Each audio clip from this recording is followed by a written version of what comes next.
chapter of Srimad Bhagavad Gita. Om Dvadashodhyayah Arjuna Uvacha Evam Satatayuktaye Bhakta Swam Paryupasate Ye Chapyaksharam Avyaktam Tesham Ke Yoga Vittama Shri Bhagavan Uvacha Maya Veshyamano Ye Mam Nityayukta Upasate Shraddhaya Parayopetaha Te Me Yuktatamamataha Etvaksharamanirdeshyam Avyaktam Paryupasate Sarvatra Gama Chintyam Cha Kutasthamachalam Dhruvam Samniyamendriya Gramam Sarvatra Samabuddhaya Te Prapnuvanti Mameva Sarvabhutahite Rataha Kleshodhikatarastesham Avyaktasaktachetasam Avyakta hi gatir dukkam Dehavadbhiravapyate Etu sarvani karmani Mayi sanyasya matparaha Ananyenaiva yogena Mam dhyayanta upasate Teshamaham samudharta Mrityu samsara sagarat Bhavami nachirat patha Maya veshita chetasam Mayyeva mana adatsva Mayi buddhim niveshaya Nivasishyasi mayyeva Ata urdhvam na samshaya Ata chittam samadhatum Na shaknoshi mayi sthiram Abhyasa yogena tataha Mamichhaptum dhananjaya Abhyasepya samarthosi Matkarma paramo bhava Madarthamapi karmani Kurvan siddhimavapsyasi Athaidadapyashaktoshi Kartum madhyogamashritah Sarvakarma palatyagam Tatah kuru yatatmavan Shreyo hi jnanam abhyasat Jnanadhyanam vishishyate Jnanat karma palatyagah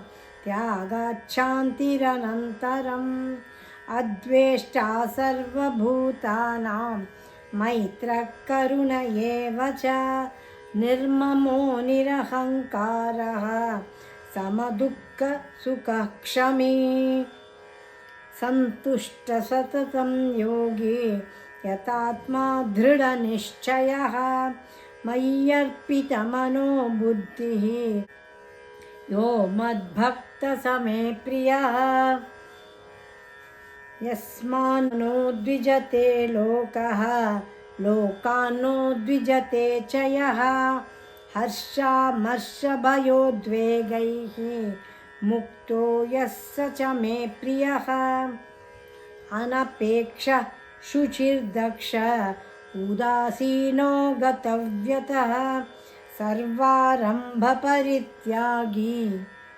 Yo madbhakta same priyaha Yo na hrishyati na dveshti Na shochati na kankshati Shubha shubha parityagi Bhaktimanyas same priyaha Samashatrau cha mitre cha Tatha manapamanayoh Shitoshna sukha dukkeshu Samasanga vivarjitaha Tulya nindastutir mauni Santushto yena kenachit Aniketa sthiramatihi Bhaktiman me priyo naraha एतु धर्म्यामृतमिदं यथोक्तं पर्युपासते श्रद्धदानामत्परमा भक्तास्तेतीव मे प्रियाः। ॐ तत्सत् इति श्रीमद्भगवद्गीतासु उपनिषत्सु ब्रह्मविद्यायां योगशास्त्रे श्रीकृष्णार्जुनसंवादे भक्तियोगो नाम द्वादशोऽध्यायः। Srimad Bhagavad Gita, Chapter 12, Bhakti Yoga, the Yoga of Devotion. Arjuna Uvacha Evam Satata Yukta Ye Bhakta Swam Parjupasate Echapyaksharam Avyaktam Tesham Ke Yoga Vittamaha. Arjuna seeks clarification and asks Lord Krishna, O God of gods, devotees, devoid of any attachment in any material things, adores you and engrossed in meditation or singing your praise and worships you in personified form, or the one who worships Satchitanand, truth, knowledge and bliss solidified, the formless Brahman, the imperishable, the unmanifested. Out of these two worshippers, whom do you consider has a better knowledge of yoga? Shri Bhagavanuvāca Mayyāveshya mano ye mam nityayukta upasate Shraddhaya parayopetaha te me yuktatama mataha. Lord Krishna replies, that devotee, one who always engaged in my devotion with unwavering focus, steadfast faith, sincerely worships or meditates on me, that devotee shall be considered as the best of yogis. Etvaksharamanirdeshyam avyaktam paryupasate sarvatra gamachintyam cha kūtasthamachalam dhruvam. Those who worship the formless aspect of the absolute truth, the unmanifest, the unthinkable, the unchanging, the indefinable, the imperishable, the immovable, the omnipresent, the all-pervading, the eternal, they come to me. Samniyamendriyagramam sarvatra samabuddhayaha te prapnuvanti mameva sarvabhutahite rataha. Those who subdued or restrained their senses and being even-minded towards all and devoted to the welfare of all beings, they too come to me. Kleshodhikatarastesham avyaktasakta chetasam avyakta hi gatir dukkham dehavadbhiravapyate. It's difficult to realize the formless than with the form. The attainment with the unmanifest, the path of realization is troublesome. Etu sarvani karmani mayi sanyasya matparaha ananyenaiva yogena mam dhyayanta upasate. On the other hand, those who constantly meditate on me with steadfast faith, worship me without deviation, engaged in devotional service, renouncing all actions to me, regarding me as the supreme goal. Teshamaham samudharta mrityu samsara sagarat bhavami nachirat pata mayyaveshita chetasam. O son of Partha, the one whose thoughts are fixed on me, I become their savior from the cycle of birth and death, mortal samsara, death-bound existence, as their consciousness is united with me. Mayyeva mana ādatva, mayi buddhim niveshaya, nivasishyasi mayyeva, अथ ऊर्ध्वं न संशयः. Fixing your mind on me, let your thoughts dwell on me. Surrender your intellect to me. Thereupon you will live in me, always, here and hereafter. There is no doubt about it. अथ चित्तं समाधातुं न शक्नोषि मयि स्थिरम् अभ्यासयोगेन ततः मामिच्छाप्तुं Dhananjaya. If you are unable to fix your mind steadily on me, O Arjun, seek to reach me by the practice of concentration.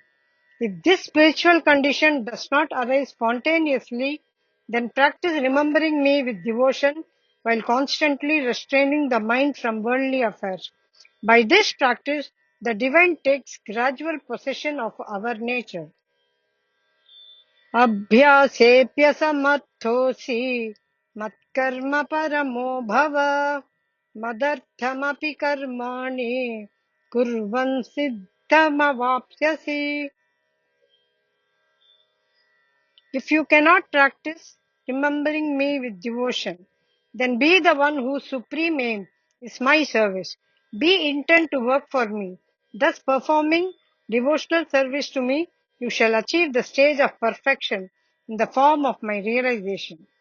अतैतदप्यशक्तोषि कर्तुम् मद्योगमाश्रितः सर्वकर्मफलत्यागम् ततः कुरु यतात्मवान्. If you are unable to even work for me in devotion, then taking refuge in my disciplined activity, try to relinquish the fruits of all your actions, subduing your mind and intellect. श्रेयो विज्ञानमभ्यासात् ज्ञानात् ध्यानं विशिष्यते ध्यानात् कर्मफलत्यागः त्यागात् शान्तिरनन्तरम्. Better than mechanical practice, the practice of concentration is knowledge. Better than knowledge is meditation on God. Better than meditation is renunciation of the fruits of actions, for peace immediately follows such renunciation. अद्वेष्टा सर्वभूतानां मैत्रः करुण एव च निर्ममो निरहङ्कारः समदुःखः सुखक्षमी सन्तुष्ट सततं योगी यतात्मा दृढनिश्चयः मय्यर्पितमनो बुद्धिः यो मद्भक्त स मे प्रियः. He who has no ill will to any living being, who is friendly and compassionate and free from the feelings of I and mine, free from egoism, free from attachment to possessions, and equipoised in happiness and distress, and ever forgiving by nature.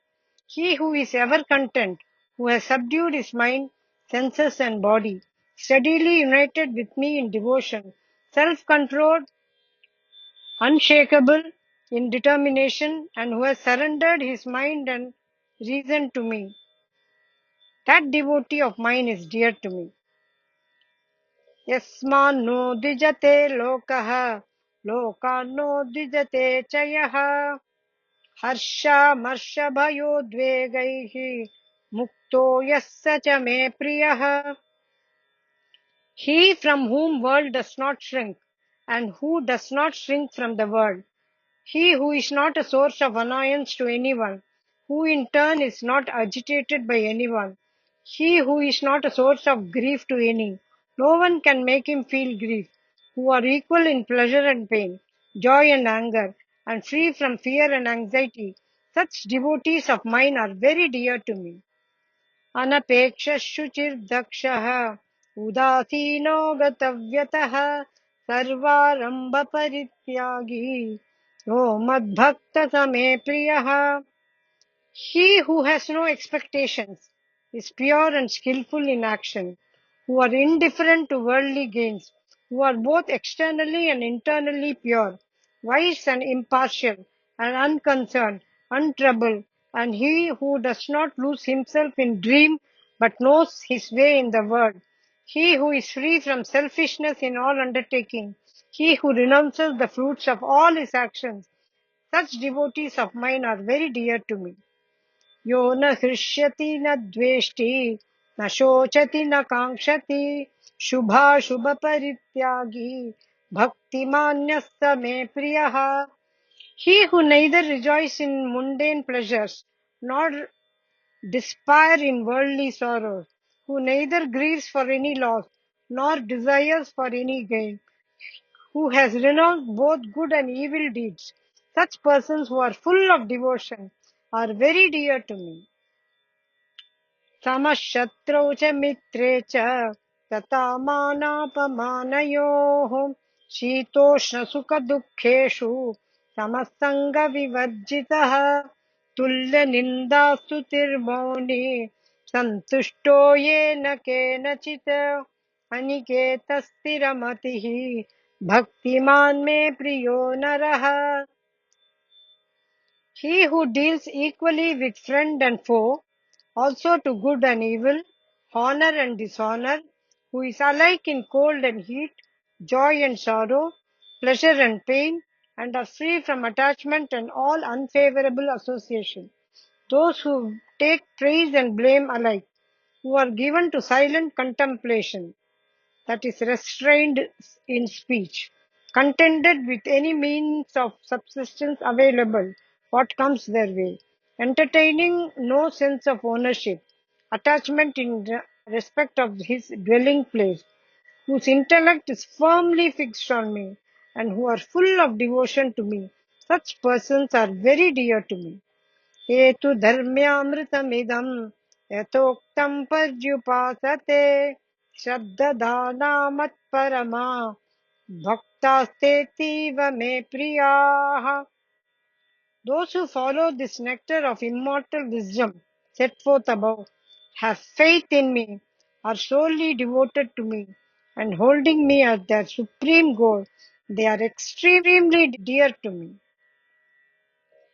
ॐ तत्सत् इति श्रीमद्भगवद्गीतासु उपनिषत्सु ब्रह्मविद्यायां योगशास्त्रे श्रीकृष्णार्जुनसंवादे भक्तियोगो नाम द्वादशोऽध्यायः.